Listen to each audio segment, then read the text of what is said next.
We're installing a French drain system in Macomb Township, Michigan. All this clay came out of a channel that we created, and we're hauling it off site. None of it's going back in that channel. We're replacing it with coarse washed rock. No sand. It's not gravel. Gravel has sand in it. This is a coarse washed rock.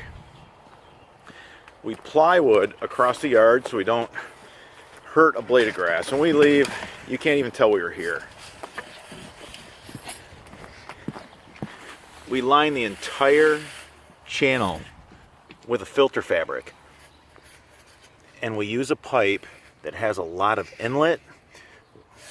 We move a lot of water.